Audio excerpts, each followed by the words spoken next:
আমরা মাগুরা পলিটেকনিক্যাল থেকে আন্দোলন নিয়ে আসছি শুধুমাত্র আমাদের যেন সিকিউরিটি দেওয়া হয়। আমাদের মাগুরা পলিটেকনিক্যালের সামনে কোনো ধরনের বিট নেই, যেহেতু এটা মহাসড়ক, তো মহাসড়কে খুব দ্রুত গতিতে বাস এবং ট্রাক যাতায়াত করে, এছাড়া অন্যান্য যানবাহন।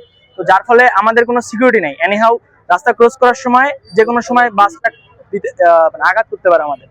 এছাড়া আরো বেশ কিছু ছোট বড় দাবি আছে, যেমন হচ্ছে আমাদের ওইখানে রাস্তায় ময়লা ফেলে, মানে ডাস্টবিনের ব্যবস্থা নাই ওইখানে, তাও রাস্তার পাশে ময়লা ফেলে, তো এটা যেন ক্লিয়ার করে। আর এছাড়া হচ্ছে আমরা এখানে 64 জেলার বিভিন্ন ধরনের স্টুডেন্ট আসি, তো আমাদের লাইফে একটা সিকিউরিটির দরকার আছে। তো এই সিকিউরিটির জন্য আমরা যেন জেলা প্রশাসকের থেকে অলওয়েজ হেল্প পাই, সেজন্য এখানে আসছে।